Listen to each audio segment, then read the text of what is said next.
Buonasera a tutti, benvenuti a questa diretta con Sabatina Napolitano, scrittrice, intellettuale, poetessa, anzi poeta, che saluto e ringrazio. Ciao Sabatina. Buonasera a tutti, ciao, grazie Massimo. Sabatina, mi senti?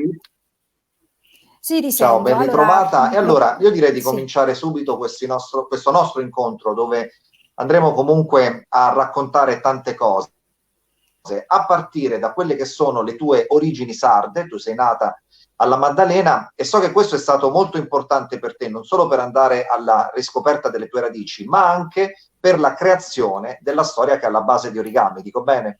Sì, è proprio così. Allora, io mi presento, buonasera a tutti quelli che ci seguono e quelli che ci seguiranno. Potete scrivere delle domande, apporre delle domande che Massimo leggerà e ringrazio Massimo per la cura e per l'eleganza con cui mi stai intervistando. Allora, sì, io sono Sabatina Napolitano e sono nata, in quest'isola di un arcipelago. L'arcipelago prende il nome della stessa isola nel nord della Sardegna che si chiama appunto la Maddalena. Sono nata nell'89, quindi abbastanza anni fa, e in definitiva ne parliamo proprio appunto perché anche nel romanzo che ho pubblicato, il mio ultimo romanzo Origami, ci sono delle pagine dove appunto parlo della Maddalena. In particolare un protagonista, Edoardo, si trova ad affrontare un viaggio proprio in quest'isola e ne descrive alcuni dettagli. Non lo so se è il caso di leggere alcune pagine. Comunque invito chi fosse curioso ad acquistare il libro oppure a contattarmi per sapere perché si parla della Maddalena all'interno di questo romanzo. In effetti io sono stata alla Maddalena l'ultima volta tanti anni fa ormai, si parla del 2015, e ho avuto modo di dire, di definire che cosa significasse per me tornare in questa terra natia. Sì, i maddalenini mi dicevano che ero anch'io un po' maddalenina perché sono di carattere abbastanza chiusa, abbastanza isolana e loro dicevano che ero patella. Patella sono praticamente queste specie di molluschi che si piantano sugli scogli sì, mi dicevano sei un po' patella. Comunque la Maddalena è un'isola bellissima. Io nel video che ho fatto dedicato Però appunto a leggimi anche un quest'isola, passaggio, dai. non saprei adesso. Comunque nel video che io ho fatto parlando di quest'isola, io ho detto che d'inverno è piena di misteri e segretezze, ma non per dire che ci fosse chissà che cosa accadesse d'inverno, non era così, era per dire che è talmente bella, misteriosa, talmente accattivante. Oddio, che è successo? Oddio, l'ho perso. Comunque volevo dire che è talmente bella e accattivante che è piena di misteri, di segretezze, ma ho perso Massimo. Non sappiamo cosa sia accaduto così d'un tratto. Benissimo. Dov'è Massimo?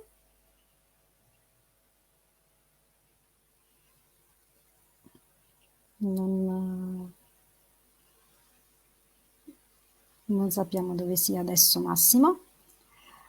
Bene, parlerò da sola in questo punto e leggerò dei pezzi dei brani dal romanzo. Ecco, ora in diretta vedrete un mio audio. Massimo, non ti vedo, dovresti rientrare nella diretta. Un piccolo aneddoto, io ho la fibra, mi hanno messo la fibra, però la fibra nella mia stanza non arriva. Fino a poco tempo fa avevo un access point che ho tolto e quindi adesso stiamo valutando. Leggerò un pezzo che ho scritto ambientato proprio alla Maddalena. Allora, mi aspetto che entri però Massimo. Vabbè. Guidando verso la redazione del padre, Edoardo pensava a quelle pagine di orgoglio italiano. Avrebbe voluto vivere a Roma. Era stato poche volte in Italia. C'era andato per una breve vacanza e per dei motivi di studio storici. Era stato a Roma per dei contatti con degli editori. Aveva avvertito sensazioni penetranti. Si era sentito come nudo e conquistato. Prima di Roma, però, da giovanissimo, intorno ai 20 anni, andò nell'isola della Maddalena, a nord della Sardegna, per un reportage ambientale e storico. Se si era mosso soprattutto per un'isola, Caprera. Precisamente era stato lì per delle ricerche su Garibaldi. Aveva appena 20 anni, i capelli lisci e grossi occhiali neri. Il forte maestrale lo accompagnò fino ad Olbia e poi alla Maddalena.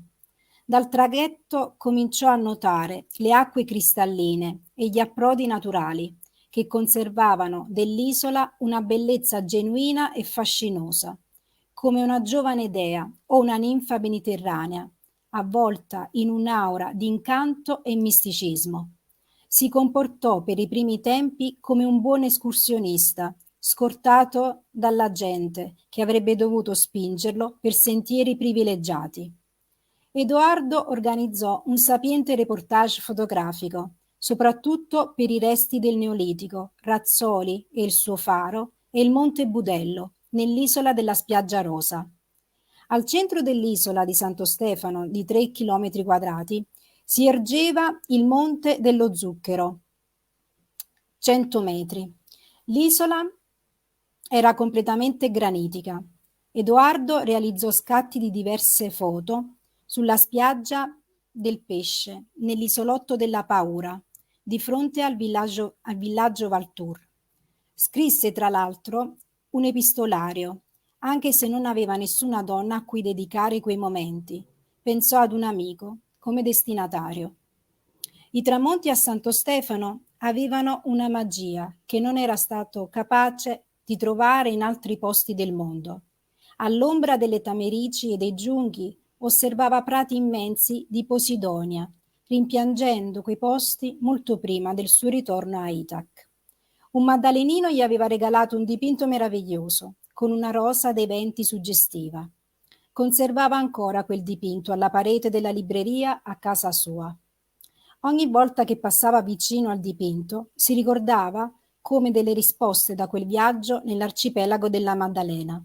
Conservò ricordi anche della mulattiera dei fanalisti nell'isola di Razzoli, dalle grandi scogliere. Il faro dominava le bocche di Bonifacio, mentre a sud-est osservava la scena il Monte Cappello. Un attimo che aggiungo Massimo. Sto continuando la lettura. Un attimo che aggiungo Massimo. Mi vedi o mi vedi indifferita? Tu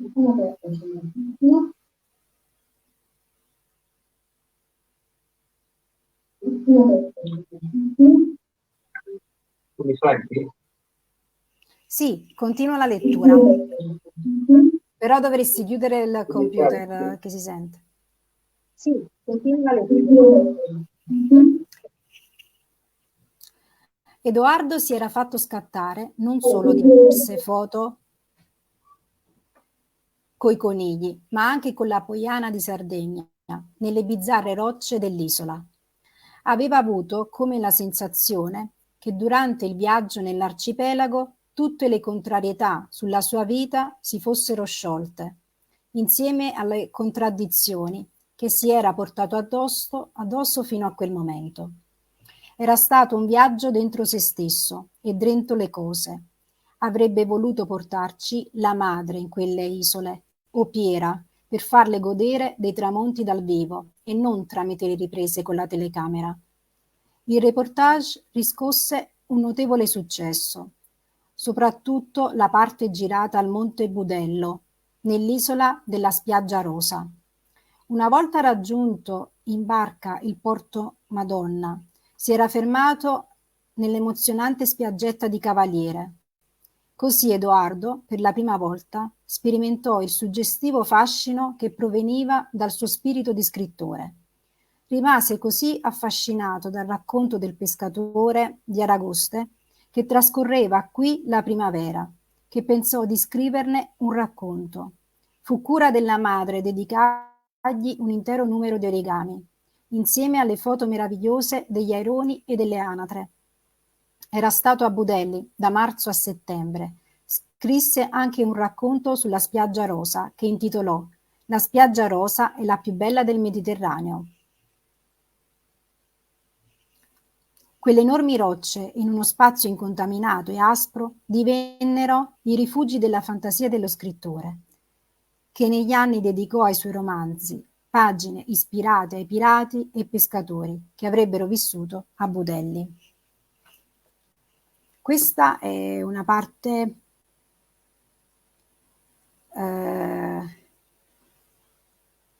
e praticamente Massimo intende chiamarmi, intende telefonarmi per intervistarmi per telefono, quindi sarà un'intervista molto particolare.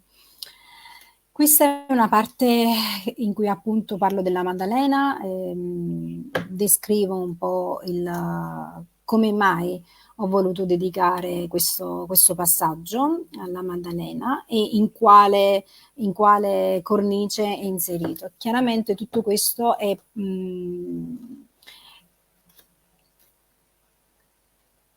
Massimo? Sì? Mi senti? Sì, ma dobbiamo condurre così l'intervista? Perché come vedi continua a cadere la linea, per cui la mia idea è quella di provare ad intervistarti facendoti le domande in viva voce, perché benissimo, purtroppo non ho altra possibilità. Se sei d'accordo facciamo così. Devo esserlo per forza, perché comunque abbiamo fatto le prove, ma funzionava, quindi va benissimo. Spieghiamo anche ai nostri ascoltatori perché sta succedendo tutto questo.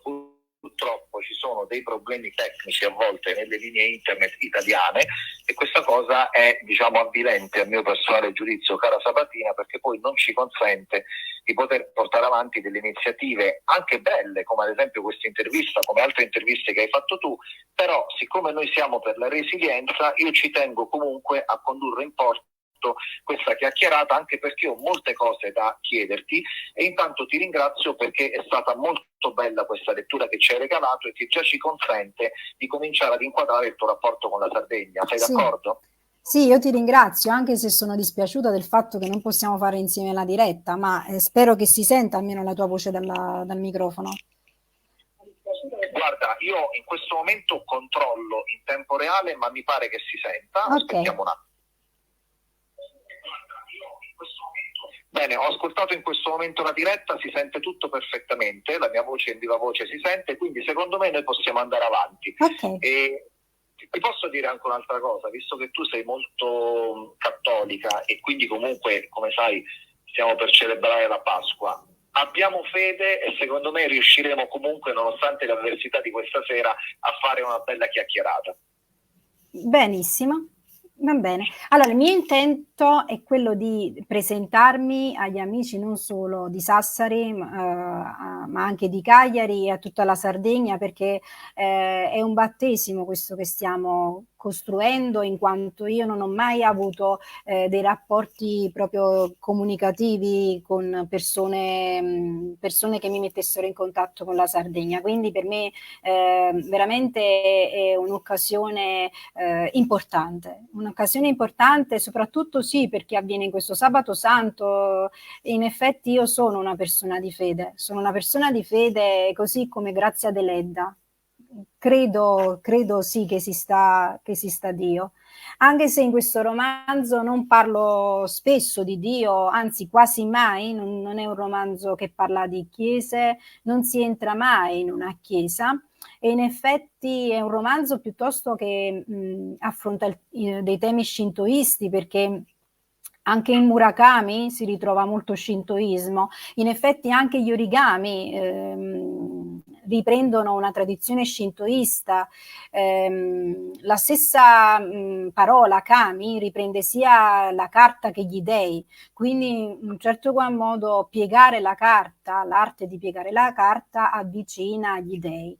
Gli origami hanno delle origini molto, molto antiche e non mi sono occupata solamente della tradizione degli origami. In origami ho parlato anche delle ningyō, che sono delle bambole tradizionali giapponesi che si regalano di madre in figlia e vengono esposte soprattutto nella festa dedicata appunto alle bambine.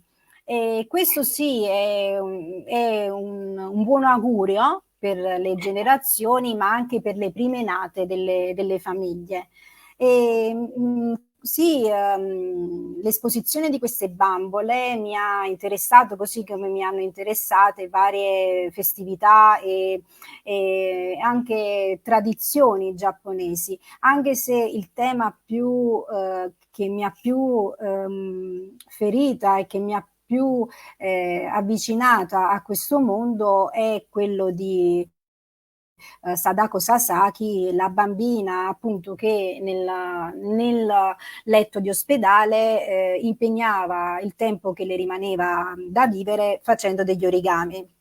Questo tengo sempre a sottolinearlo perché è una cosa che ci avvicina ai tempi che stiamo vivendo, a questi tempi di guerra, quindi in tal senso è una tradizione che mi ha avvicinata molto al Giappone. Ecco, Grazia Deledda parlava di tutto ciò che aveva a che fare anche e soprattutto con la cultura sarda. Io non ho parlato di questo perché non mi sentivo all'altezza, anche perché ci sono altre scrittrici che si occupano di questo.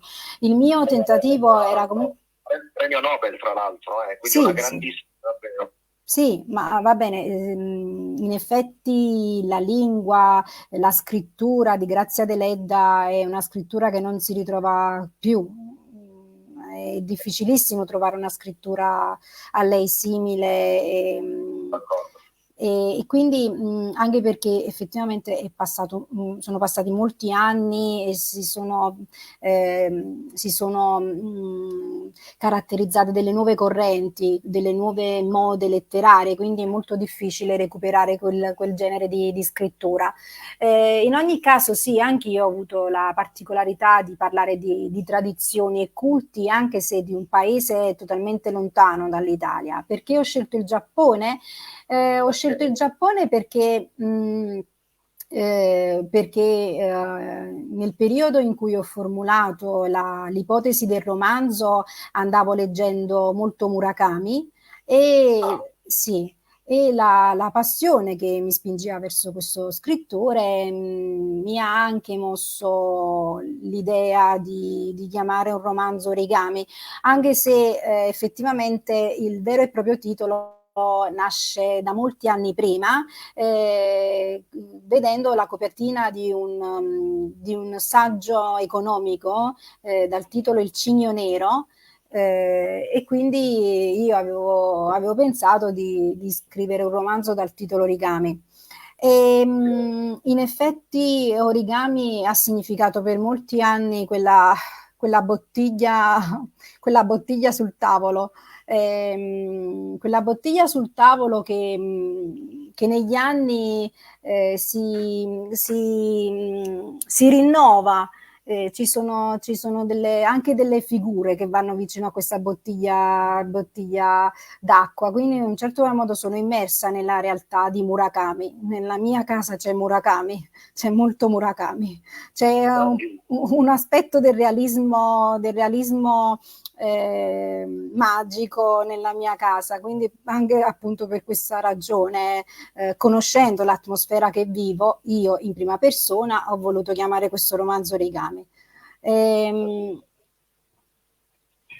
Allora, abbiamo parlato di Grazia Deledda. Io tra l'altro ho avuto il piacere alcuni anni fa di visitare Nuoro e tra le varie cose ho anche visto la tomba di Grazia Deledda, quindi insomma è un ricordo molto significativo e molto importante. La Deledda, come hai detto giustamente te, è stata e rimane un punto di riferimento fondamentale per la Sardegna, ma anche per la lingua italiana, perché poi c'è il fatto che lei appunto si esprimeva in italiano, che però non era tra virgolette la sua lingua madre, ma lei è stata anche un importantissimo simbolo femminile. E adesso arriviamo quindi ad un'altra domanda. Sabatina Napolitano si definisce poeta e non poetessa. La domanda banalmente è come mai, nel senso, quanto conta oggi anche la presa di coscienza della necessaria dei sessi nello sviluppo dell'arte e della cultura, perché può sembrare una banalità, cara Sabatina, ma mi ha colpito anche questa cosa, poeta anziché poetessa, dimmi un po'. Allora, no, io in definitiva per quanto riguarda lo SHVA mi sono espressa, per quanto riguarda la lotta che le donne devono continuare ad affrontare, mi trovano totalmente d'accordo perché io stessa sono immersa in questa lotta e ho sempre detto che nel 2022 non è possibile affrontare letteratura né storia senza femminismo. Secondo me il concetto che il femminismo è qualcosa di estraneo alla natura della donna nel mondo contemporaneo è un'assurdità. Si parte già dal concetto che tutte le donne sono femministe, secondo me. È impossibile dire che una donna non sia femminista, devi trovare proprio che per scelta personale decide di non far valere la sua identità, di non far valere i suoi diritti, di non esprimere quanto è giusto esprimere ed è normale ed è naturale. Tutto quello che è fuori dal femminismo secondo me risulta primitivo in dei punti, quindi veramente si parte da una situazione sociale per quanto riguarda la donna di femminismo. Io sono convinta che tutte le donne oggi siano femministe e chi non lo è ancora fermamente convinta tende a diventarlo perché fa parte di un processo di naturalezza dell'evoluzione sociale della donna. Io non è che ho specificato poeta e non poetessa, il problema sta non tanto nel termine utilizzato quanto nella categoria sociale, in quanto il poeta o la poetessa è in grado di incidere quanto oggi è importante l'azione dei poeti nella società. Allora, abbiamo visto con gli ultimi festival, con gli ultimi concorsi che il poeta non è chiamato a rispondere, non è stato chiamato a rispondere. Quindi questo mi fa pensare che l'azione del poeta non ha importanza. Io stessa non sono stata chiamata a rispondere. Quindi questo mi fa capire che non è necessario il poeta, anche in tempi di guerra, non si sente la necessità dei poeti. Di questo ne ho già parlato e più che definire il genere, definirei la categoria, il messaggio. Sì, per quanto riguarda i poeti, alle volte resta un gioco, secondo me, che ha a che fare spesso accademici e case editrici che si conoscono e si sa che pubblicano preferibilmente genere di poesia di accademici o comunque di persone che conoscono. Il mio caso, la mia situazione è un po' diversa perché io vengo da una storia editoriale particolare, ho pubblicato la mia prima raccolta sotto concorso e non ero nemmeno cosciente di mandare queste poesie. Io sì, ho scritto queste poesie da giovanissima, avevo 18 anni, poi le ho pubblicate nel 2010-2011 e le ho mandate alla scuola di Pitagora, ma io ho cliccato semplicemente su internet Poesie Napoli, è il primo link che mi era uscito, quindi io non sapevo veramente chi studiasse lì, chi ci fosse lì, non era mia intenzione togliere il posto agli accademici. Assolutamente, era mia intenzione rispondere a una vocazione privata, a un superpotere. Ecco, i poeti hanno questo superpotere che secondo me dovrebbe essere utilizzato a volte dagli altri. I poeti dovrebbero essere considerati un po' più intimi alla natura delle cose, più intimi al mistero. E sì, io vedo la poesia a tratti colorata di questo verde smeraldo della costa della Sardegna. Io immagino nelle mie sinestesie la poesia come questo verde smeraldo. Tra l'altro è un verde meraviglioso perché si parla delle coste della Sardegna che veramente sono migliori dei Caraibi in certi punti. Sono d'accordissimo. La Sardegna secondo me è una delle isole più belle del mondo. Quindi, anche secondo me. Io ci vado ogni anno, l'adoro, assolutamente. Veramente i paesaggi, certo ci sono altre isole meravigliose in Italia, basti pensare all'arcipelago che abbiamo qui in Campania oppure quello in Toscana, certo. L'isola d'Elba, ma a mio parere molti comunque vanno in vacanza o vivono in Sicilia, anch'io sono stata in Sicilia, però nel mio cuore c'è la Sardegna e spero di tornarci presto perché ecco appunto per respirare e per vivere quel verde smeraldo che mi manca così tanto. Ci sono delle distese ad Abbadoggia che alle volte mi vengono in mente, mi entrano nel cuore quando mi sento magari un po' giù e sono delle distese meravigliose. Prima della spiaggia, prima del mare, ci sono queste distese meravigliose anche dei gigli, i gigli di mare, bellissimi. E quindi sì, mi manca molto la Sardegna, mi manca molto la Maddalena. Anche i sogni sono investiti, sono pieni di questo verde smeraldo ovunque. Bello. Ma senti, per te che cosa vuol dire scrivere? Da cosa nasce questa tua urgenza espressiva? Scrivere secondo me è un atto di fiducia, in un modo o nell'altro. Sì, un atto di fiducia perché lo scrittore quando scrive, anche se non ha voglia di farlo e lo fa controvoglia, penso a tutti quegli scrittori che scrivono per denunciare, per parlare degli aspetti negativi delle persone, per dire di qualcosa che non apprezzano. Anche in quei casi dei detrattori della scrittura, secondo me c'è un atto di fede, perché nel momento in cui ci si mette a scrivere, quindi ad impegnare energie nel gesto, si applica una fiducia, così come lo scultore quando inizia a scolpire, così come il pittore quando inizia a dipingere. È un atto della creatività, un atto artistico, ma è un atto soprattutto mentale, intellettuale in certi punti. Quindi la scrittura è anche quel riverbero del sogno per molti. Ad esempio in Nabokov è un riverbero del sogno la scrittura, mentre per altri si avvicina molto più al realismo. Io ho citato Alberto Bevilacqua, ecco, Alberto Bevilacqua è diciamo il polo opposto, se vogliamo paragonarli, di Nabokov, perché laddove Nabokov accettava delle storie che avevano del reale per montare romanzi di fantasia, questo era totalmente estraneo alle operazioni di Bevilacqua, perché Bevilacqua è uno dei massimi esponenti del realismo italiano, ha parlato della guerra, del dopoguerra, lui era vicino alle persone, vicino al sentire, e quindi sì, in effetti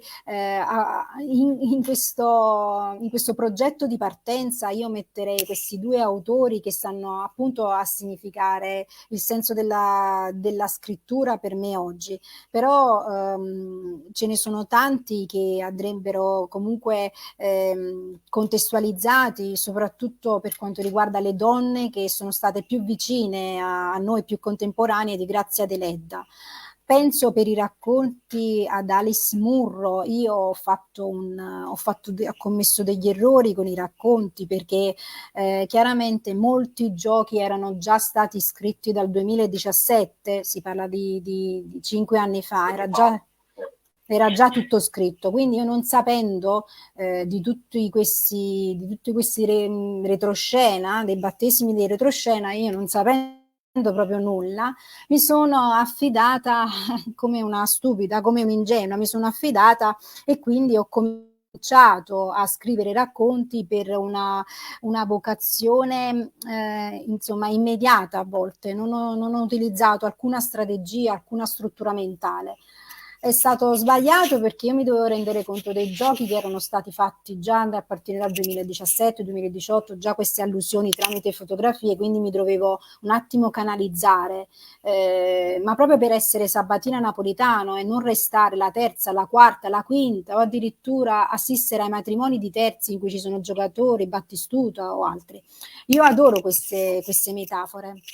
Sono metafore che caratterizzano la mia vita e la mia quotidianità. Sono metafore che io amo e non odio. Io amo totalmente, non c'è dell'odio e sono a casa mia. Però evidentemente a casa mia. Però il problema lì è in quale misura rientra la biografia, in quale il gioco. Chiaramente io dovevo essere un po' più lesta, dovevo essere un po' più accorta anche con questo processo narrativo. In definitiva, io ho cominciato a scrivere dei racconti che non avevano alcuna correlazione a quello che era il mio progetto di scrittura, ma seguivano semplicemente la voglia di definirmi, la voglia di difendermi, di caratterizzarmi. Questo chiaramente è segno del fatto che il mio processo letterario è stato veramente genuino, partendo dalla poesia, ed è stato veramente interiore, interno. Quindi questo secondo me vale la pena contestualizzarlo in un processo critico, anche letterario, perché sono romanzi, racconti che hanno caratterizzato comunque la letteratura. Anche se alcuni li ho dovuti cancellare perché in alcuni comunque ho fatto anche dei riferimenti erotici perché andavano fatti, perché molti romanzi usciti avevano dei doppi sensi anche se non sono stati dichiarati, oppure altri romanzi usciti portano la voce di figli immaginari. Ecco, io ho dovuto caratterizzare la voce di miei figli qualora io l'avessi. Insomma, le strategie sono diverse e variegate, non si parla più di una letteratura autentica. I casi di letteratura autentica che non sia strategica ne sono veramente pochi e non credo che interessino l'Italia contemporanea, assolutamente. Io sono molto più aperta verso la narrativa straniera. Però al di là delle mie amarezze e delusioni piuttosto concrete, volevo semplicemente dire che questo processo dei racconti è andato autentico, perché io non sapevo niente dei giochi che erano stati fatti a partire dal 2017, non sapevo nulla. Niente, né mi è stato detto vita naturale durante negli anni, no, è stata una sorpresa, una sorpresa non gradita. Quindi sai come quando tu hai degli ospiti, degli estranei, eccoci la cattedrale di Raymond Carver, è un racconto meraviglioso, perché Carver veramente scrive dei racconti meravigliosi. Ecco, io farei l'opposto, io ho degli ospiti a casa che non voglio assolutamente, che scaccio con tutta la mia anima, però non mi è possibile scacciarli del tutto perché deve essere un'operazione fatta dalla materia, quindi dovrebbe essere che tutte le persone che si sono profilate verso un progetto di cattiveria primitiva rientrano nei loro ghingheri, nei loro pensieri, e da questo capriccio poi ne fanno ne cambiano i risultati, ma questo non potrà accadere, così come nella guerra non potranno rivivere le persone morte. Purtroppo un processo di devastazione che nasce da progetti cattivi e primitivi non può essere assolutamente arginato, se non con la testimonianza, con la vita, del fatto che io sono persona e sono in vita. Ecco, i racconti servono anche a questo, ad essere in vita, al di là del romanzo. Il romanzo è un processo di lunga durata. Il racconto invece ti dice il dettaglio, ti dice la scelta.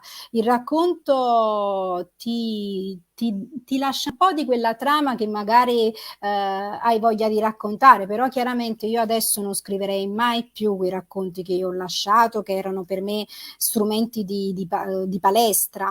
Io adesso affronterei il racconto come l'ha affrontato Nabokov, come l'ha affrontato Alice Munro, come l'ha affrontato Raymond Carver. Infatti non credo di andare pubblicando una raccolta di racconti, però testimonio che il racconto come forma breve è a volte molto più difficile del romanzo, perché col romanzo tu hai modo di descrivere, di spianare tutta la tua chioma, di renderti veramente orgoglioso nella narrazione. Invece il racconto, essendo più stringente, è anche molto più difficile come arte.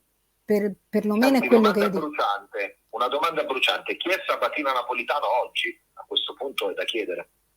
Allora, Sabatina Napolitano oggi è una scrittrice che tende molto alla tradizione, e una poeta che scrive con sangue. Con sangue, nel senso che credo nei poeti. Credo nell'azione dei poeti, credo che i poeti abbiano una formula magica rispetto agli scrittori. I poeti hanno quella formula magica, e i grandi scrittori erano a loro volta poeti. Ci sono delle poesie di Bevilacqua, che è uno scrittore del realismo, ma delle poesie straordinarie. Le metafore utilizzate nei campi giusti, perché alle volte, ecco, oggi leggo delle poesie, io stessa non sono a livelli altissimi della poesia, per carità, me ne rendo conto, però leggo delle poesie che sono delle assonanze, delle allitterazioni, delle metafore gettate così nel campo, senza una struttura, mentre ci sono delle poesie di Bevilacqua che ancora rileggo e mi fanno piangere. Così come delle poesie di Pavese, di Sereni, di Montale. Quindi sì, in effetti oggi sono una donna di 33 anni, mi ritengo non autonoma, nel senso che sono autonoma di pensiero, ma non mi ritengo autosufficiente. Io penso di avere bisogno di un uomo da amare, da coccolare, da volere bene. Se questo potrà accadere, se questo la storia permetterà che accada, perché comunque, essendo un soggetto anche letterario, in un certo qual modo, mi è molto difficile affezionarmi, amare persone che non parlano la mia stessa lingua. Mi è molto difficile, anche se molte persone mi hanno sempre detto che cercare qualcuno che non sia intellettuale, cercare qualcuno che non legga, cercare qualcuno che non abbia un livello di cultura migliore del mio, potrebbe farmi del bene, perché gli intellettuali sono molto spesso dei cervellotici. Io non credo tanto in questo, perché ci ho provato ad affezionarmi a persone che non parlassero la mia stessa lingua, ma è stato totalmente inutile. E quindi difficoltà, obiettivamente in quel caso ci può essere una difficoltà di comunicazione, anche di trovare la stessa sintonia, no? Io penso che l'amore sia un processo, sia un racconto che ha a che fare con il realismo e la quotidianità, quindi l'amore è fondato veramente sugli attimi, sulle piccole epifanie.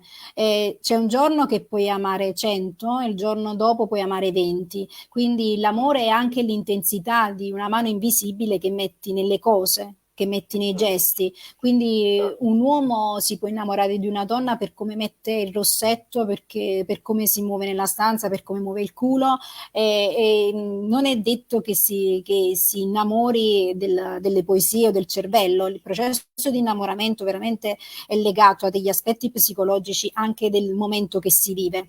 Nel mio caso è un po' diverso, perché essendo io coriacea, veramente coriacea, essendo io dura, e se vogliamo anche di educazione cattolica in tal senso, nel senso che ultimamente mi frequento più la messa, quindi le idee del Vangelo mi caratterizzano di più come espressione dei desideri.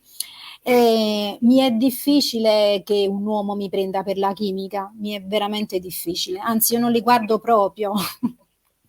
Mi è veramente difficile guardare un amico con malizia o comunque guardare un uomo con malizia nella vita, non mi riesce veramente difficile. Tenderei più a avere un amico che conosce tutto e cerca comunque di spiegare il mistero che nascondo, perché io stessa sono un mistero. Io sono avvolta massimo di sinestesie, sono avvolta di mistiche, sono avvolta di pensieri, di magie, quindi io ho necessità di raccontare a qualcuno quello che succede, come va. E io vorrei... Ah? Semplicemente sei una donna. Sono una donna, quindi sì, io avrei necessità di qualcuno che mi sapesse spiegare, come questo foglio di carta. Sono tutta accartocciata e mi piacerebbe molto che qualcuno mi spiegasse proprio nella vita, che utilizzasse la vita per spiegarmi, senza sfruttarmi, senza utilizzarmi. Quindi questo già sarebbe un miracolo della grazia. Indubbiamente. Prima hai fatto riferimento alla religione. Quanto influisce sulla tua scrittura il rapporto che hai con la fede? Allora, io per esempio questo libro, io ragiono da cattolica, sento da cattolica ma scrivo da laica. Scrivo da laica perché poi ho frequentato studi laici e scrivo da laica, non scrivo da cattolica. Anche le poesie, mi viene lo stesso. Io scrivo delle poesie che hanno alle volte un pizzico di tono disperato, però aleggia sempre di fondo una speranza, non arrivo mai a livelli di malattia o di patologia. So di molti poeti anche oggi che hanno delle patologie, delle malattie. No, io fortunatamente non ne soffro. Non mi sento vicina al sentire di alcune poete che comunque sono uccise o comunque soffrivano di gravi disturbi mentali. No, tendo veramente ad avere paura di questi aspetti. Lo so, egoistico, individualistico, ma io tendo veramente ad avere paura. Non mi riesce facile, non mi riesce assolutamente facile approcciare a questo tipo di carismi, a questo tipo di personalità, perché sono abbastanza inserita nel mondo reale, senza nulla togliere al fatto che la malattia alle volte ha caratterizzato l'arte. Però io non amo la malattia, non mi piace, non ha un fascino per me la malattia. Preferisco veramente concentrarmi sulla produzione, sull'architettura della scrittura, il lavoro che c'è dietro, che è un lavoro enorme. In ogni progetto c'è un lavoro enorme, anche in origami c'è un lavoro che è durato molti anni. Il romanzo è poche pagine, ma è il risultato di un editing, è il risultato della revisione, delle riletture che ho fatto fino all'ultimo giorno che abbiamo fatto insieme quando abbiamo fatto l'editing. Quindi sì, in definitiva mi concentrerei più sulla tecnica che sull'ispirazione del moto che viene dall'interno, quindi anche probabilmente da una sorta di malattia. Che poi la cosa bella è che comunque la positività è un concetto sia cristiano che anche laico, nel senso che nel primo caso puoi comunque pensare a tutto quello che ti trasmette Dio o appunto Gesù Cristo, anche appunto adesso che stiamo parlando di Pasqua, oppure se vogliamo vederla in una forma più pagana ma sempre tutto sommato spirituale, c'è anche il fatto delle vibrazioni positive che intercorrono tra le persone, no? Ed è bello concentrarci su queste cose anziché sulla negatività. No, io sono proprio fuori dalla negatività. Se proprio posso dirlo, io non so che cosa voglia dire negatività, nel senso che veramente sto vivendo dei giorni di grossa positività, di grosso entusiasmo, un entusiasmo consapevole più che un entusiasmo mosso, insomma, da situazioni facili. È un entusiasmo consapevole, un entusiasmo che mi mette una forza. Probabilmente questa forza è una forza divina, però chiaramente anche tutte quelle persone che comunque trovano forza, anche se non credono, hanno una divinità, c'è una divinità. Ecco, gli shintoisti per esempio credono che ci siano delle forze nella natura, quindi anche la carta può assumere una forza. Se pensiamo a tutti i templi shintoisti, sono pieni di questi talismani fatti di carte. In definitiva, le forze da dove escono? Io credo fermamente che esistano delle forze nella natura, ma queste forze vanno invocate, non vengono se si resta senza desiderio, senza invocazione. Io invoco le forze, ma invoco le forze buone, perché questo che... Pronto? Dimmi. No, ho sentito una voce che interveniva. Chi... Perché tu ritornavi perché stavo Okay. controllando. Allora sì. Invochi le forze buone, dicevi. No, in questo caso non era un'invocazione, non era una risposta di una forza buona. No, sì, invoco le forze buone che sono quelle che possono essere invocate tramite la messa, perché noi sì, invochiamo i santi, invochiamo il Signore, invochiamo aiuti. Io credo giusto chiedere aiuto, perché io sono stata messa al mondo, ma non sono nata con il libretto delle istruzioni. Chiedere aiuto, secondo me, non è un atto vile, è un atto giusto. Chiedere aiuto è un atto giusto, chiedere come stanno chiedendo, per esempio, adesso gli aiuti umanitari, per dire a livello proprio cosmico, però anche singolarmente chiedere aiuto è un atto giusto. Io ho chiesto veramente tante volte aiuto, tante, e non mi vergogno mai a chiedere una mano, perché io in passato anche per la poesia, per i poeti accademici napoletani, io l'ho contattati che volevo una mano a inserirmi, volevo una mano a presentare, volevo una mano con queste librerie che non mi chiamano perché per loro c'è una struttura di potere alle spalle che non esiste. Questa struttura di potere non esiste, se la inventano. Non è che per chiamare me devono poi chiamare un'altra poeta accademica prima di me perché mi devi fare scia. La scia, la strada non esiste, così come nei premi, sono illusioni false. Io non sono terza, quarta, quinta o seconda a nessuno. Ogni persona ha un suo destino determinato da logiche che alle volte sfuggono ai controlli razionali. Quindi io in passato ho chiesto aiuto spesso e ogni giorno chiedo aiuto a qualcuno, chiedo una mano per farmi conoscere, per spiegarmi, perché è così che si fa. Partecipazione, sì, libertà e partecipazione, però come partecipare e come fare libertà? Libertà si fa senza togliere nulla all'altro, senza cattiveria primitiva, senza abominio, senza cattiveria, senza bruttezze, senza offendere, senza ammazzare, perché quello poi si tratta di essere proprio degli assassini. Tu sei un assassino spirituale se uccidi un altro.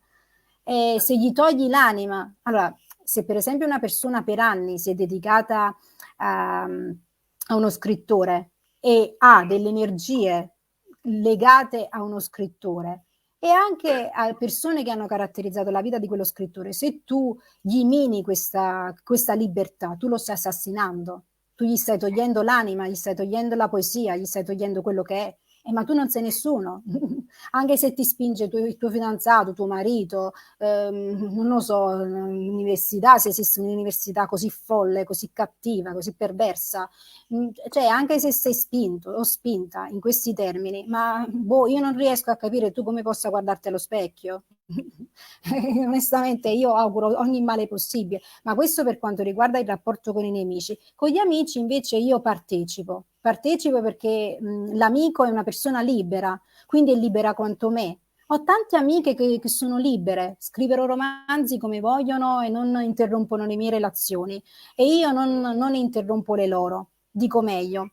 Sembra un discorso molto puerile, ma fatta anche di vite la letteratura. Se io so che un uomo in un modo o nell'altro mi segue, tramite fotografia, ad esempio, e io non corrispondo per nulla a quell'uomo, e l'ho fatto capire in ogni modo possibile che non corrispondo. Mi dispiace che magari delle scrittrici, delle amiche che provano interesse per questa persona possano pensare che io collabori a un certo qual modo a una triangolazione, a una meschinità. No, non è il mio interesse. Io sono una brava persona, armoniosa, e non è mio interesse rovinare le coppie. Non lo farei mai, perché io poi non potrei andare a dormire, né mi metterei a leggere un romanzo scritto con una cattiveria e un parassitismo a livelli esagerati. Non lo farei, non riuscirei a dormire la notte, per la categoria del mio pensiero, perché non si fa competizione con la cattiveria, si fa competizione con la tecnica, con la bravura, con dei racconti meravigliosi scritti per l'umanità, che coinvolgono l'umanità. Io ho scritto dei racconti perché mi vedevo coinvolta in delle situazioni veramente assurde al di là della letteratura.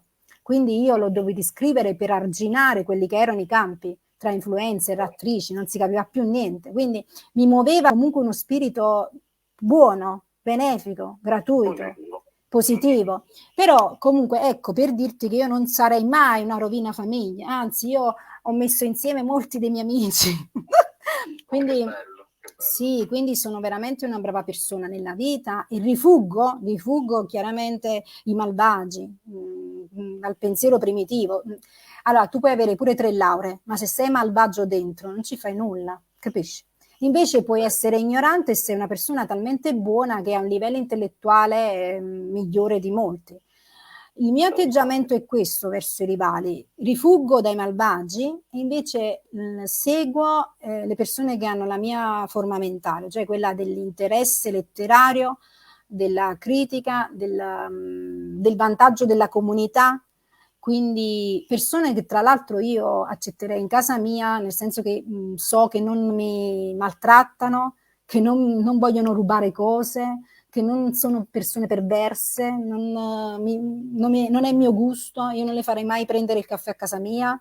Credo che questi discorsi comunque sono veri, purtroppo, sono veri, reali, perché le competizioni esistono, ma per competere si spingono a tutto, e ancora peggio vedere la coralità che spinge a queste competizioni. Io per esempio amo la Toscana, sono stata in Toscana, ma basta guardare la pagina di 2 o 3 scrittori a caso e ti rendi conto che il 14 maggio si muovono volontaristicamente a fare cose contro di me. E questa è di una crudeltà e di una malvagità che ha della perversione, non spinge all'umanità, perché tu con un romanzo del genere che cosa vuoi creare di buono?